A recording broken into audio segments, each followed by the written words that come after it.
अपने बेटे को जन्म देते ही मर जाती हैं। अब शेर ही अपने बेटे का ख्याल रखने लगता है। शेर ने अपने बेटे का नाम शेरू रखा था। शेरू अपने बेटे की अच्छे से परवरिश करता है। कुछ दिन बीत गए थे। शेरू अब कुछ बड़ा हो गया था और होशियार भी।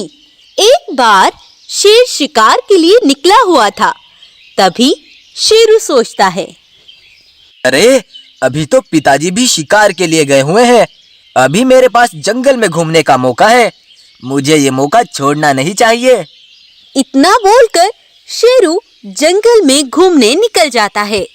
बेचारा शेरू जंगल में घूमने के लिए पहली बार निकला था, इसीलिए उसे बहुत मजा आ रहा था। शेरू चलते चलते अपने जंगल से दूसरे जंगल कब पहुंच गया उसे पता ही नहीं चला। उसी जंगल में एक बकरी ने भी अपने 2 जुड़वा बच्चों को अभी अभी जन्म दिया था। बकरी के दोनों जुड़वा बच्चे बहुत ही प्यारे थे। तब बकरी उनको दूध पिलाकर खुद घास चरने के लिए निकल जाती है। वहीं शेरू को जंगल में फिरता देख बाघ उसे देख लेता है। अरे ये तो शेर का बच्चा है। ये इस जंगल का तो नहीं है, लेकिन मुझे उससे क्या मतलब, मुझे तो शिकार करना है। बाघ को ये सब कहते बकरी सब कुछ सुन रही थी। अरे यह दुष्ट बाघ तो इस मासूम बच्चे को मार डालेगा। मुझे ही कुछ करके इसकी जान बचानी होगी। तभी बकरी पास में पड़ी हड्डियां बाहर खींच कर लाती है और बाघ को डराने के लिए जोर जोर से बोलती है, अरे वाह शेर, तुम तो इतने ही बड़े ताकतवर हो। तुमने इतने बड़े बाघ को एक ही बार में मार डाला। तुम्हारे अंदर तो बड़ी ही शक्तियां हैं। बकरी को ऐसा कहते सुनकर शेरू सोच में पड़ जाता है। लेकिन तभी अचानक से शेरू की नजर बाघ पर पड़ जाती है और शेरू सब कुछ समझ जाता है और बोलता है, हाँ तो बकरी, मैं छोटा भले ही हूँ, लेकिन मैं किसी भी जानवर का शिकार कर सकता हूँ। मेरे अंदर ताकतवर शक्तियाँ जो हैं। दूर खड़ा बाघ यह सब सुनकर बहुत डर जाता है। लगता है ये शेर बहुत शक्तिशाली है।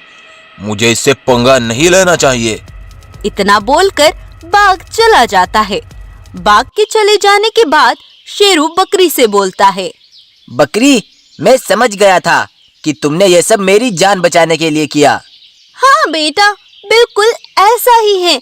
लेकिन तुम कहाँ से आए हो और यहाँ क्या कर रहे हो? मैं अपने जंगल से चलता चलता यहाँ आ गया, लेकिन मुझे अब अपने जंगल जाने का रास्ता याद नहीं रहा।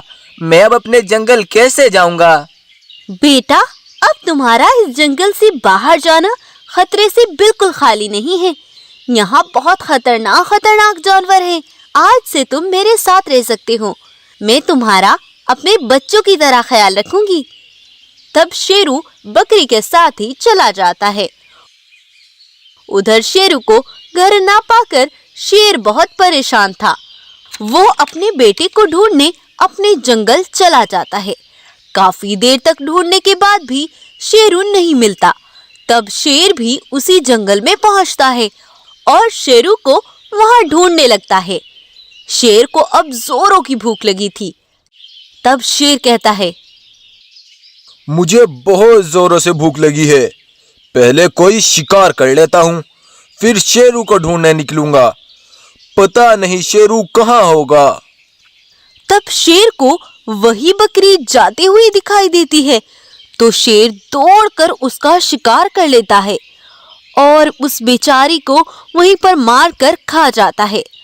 तभी शेरू दौड़कर वहां आता है और शेर से कहता है, पिताजी, ये तुमने क्या किया? तुम इस बकरी को कैसे मार सकते हो? आज मैं इस बकरी की वजह से ही जिंदा हूँ। इसी बकरी ने एक बाघ से मेरी जान बचाई थी और तुमने इसे मार डाला। बेटा, मुझे ये सब नहीं पता था, लेकिन मैंने ये बहुत गलत कर दिया। पिताजी, अब इसके बच्चों का कौन ख्याल रखेगा? वो तो बहुत छोटे हैं। तब शेर बकरी के बच्चे के पास जाता है और उन्हें सब कुछ बता देता है। मुझे माफ करना बेटा।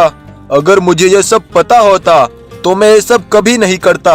लेकिन तुम चिंता मत करना, आज से मैं शेरू की तरह ही तुम्हारा भी ख्याल रखूंगा। तब से शेर दोनों बकरी के बच्चों का एक बाप की तरह ख्याल रखता है और कभी उन्हें कोई परेशानी नहीं आने देता और बकरी के बच्चे भी शेर को ही अपना पिता मानने लगते हैं और उसके बाद से वो सब कुछ भूलकर खुशी खुशी जंगल में रहने लगते हैं। अगर आपको आज की हमारी वीडियो पसंद आती है तो इसको लाइक, शेयर और सब्सक्राइब जरूर करें। एक बहुत खुशहाल जंगल था। उस जंगल का राजा था एक शेर जो कि बहुत ताकतवर और बहुत शक्तिशाली था, लेकिन वो प्रजा को कभी कोई नुकसान नहीं पहुंचाता था। जंगल के छोटे बड़े सभी जानवर अपने राजा शेर की बहुत इज्जत करते थे। उन सभी जानवरों का जीवन अच्छे से गुजर रहा था। पास के जंगल का राजा चीता ये सब देखकर बहुत चिढ़ता था। वो सोचता था, अपने जंगल का राजा तो मैं हूँ ही, लेकिन अगर मैं इस जंगल के राजा शेर को मरवा दूंगा तो इस जंगल पर भी फिर मैं ही राज करूंगा। एक बार चीता शेर का बंदोबस्त कराने के लिए अपने दोस्त 3 मुंह वाले सांप के पास पहुंचा और उससे ऐसा कहा, सुनो मित्र, मुझे तुमसे एक काम है, बोलो करोगे? हाँ मेरे दोस्त, यह भी कोई पूछने वाली बात है, बोलो क्या काम है? काम यह है कि मेरे जंगल के पास जो दूसरा जंगल है, तुम्हें उस जंगल के राजा शेर को मारना है। अच्छा, बस इतना सा काम? कल तक तुम्हारा काम हो जाएगा। फिर अगले दिन 3 मुंह वाला सांप शेर के जंगल में घुस आया। वहाँ के जानवरों को देखने लगा। वो ख्याल मजाक में ही उनका शिकार कर लेता है।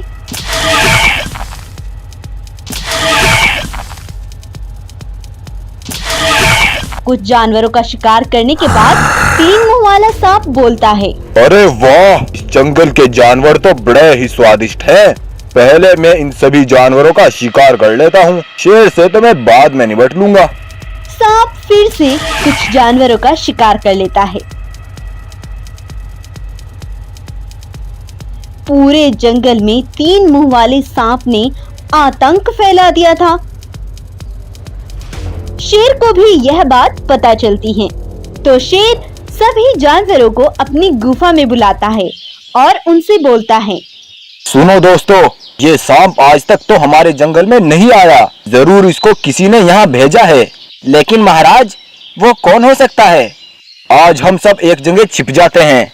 जंगल को खाली पाकर जो कोई भी उस सांप के साथ यहाँ आएगा, ये उसी का काम होगा। उसके बाद मैं उन दोनों को मार डालूंगा। फिर वो सब जंगल के एक आखिरी कोने में छिप जाते हैं।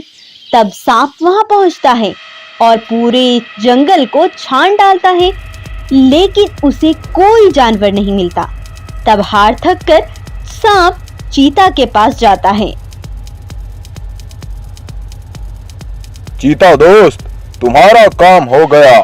वो शेर तो बड़ा बुजदिल निकला, वो तो मुझे देखकर जंगल ही छोड़कर भाग गया। चलो, फिर मैं उस जंगल में अपने जंगल के जानवरों के लिए रहने का बंदोबस्त करता हूँ। चलो तुम भी मेरे साथ। फिर वो दोनों जंगल में पहुंच जाते हैं। सांप के साथ चीता को खड़ा देख शेर सब समझ जाता है। अच्छा, तो ये इस चीता का काम है। अब इसका काम खत्म। फिर दोपहर में जब सांप आराम कर रहा था तो शेर चीता के पास जाता है। बुजदिल चीता, ये सब तुम्हारा काम था। हिम्मत है तो मुझसे मुकाबला करो।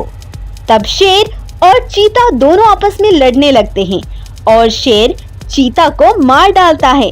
लड़ने की आवाज सुनकर अब 3 मुंह वाले सांप की भी आंख खुल जाती है। उसके उठते ही सभी जानवर और शेर उसके सामने आ जाते हैं। तब कोई जानवर उसके पीछे से वार करता है तो कोई आगे से। सांप को वो सब जख्मी कर देते हैं और शेर एक ही बार में उसे जान से मार डालता है। वहीं चीता और 3 मुंह वाले सांप का अंत हो जाता है। उस दिन के बाद से वो सभी जानवर एक बार फिर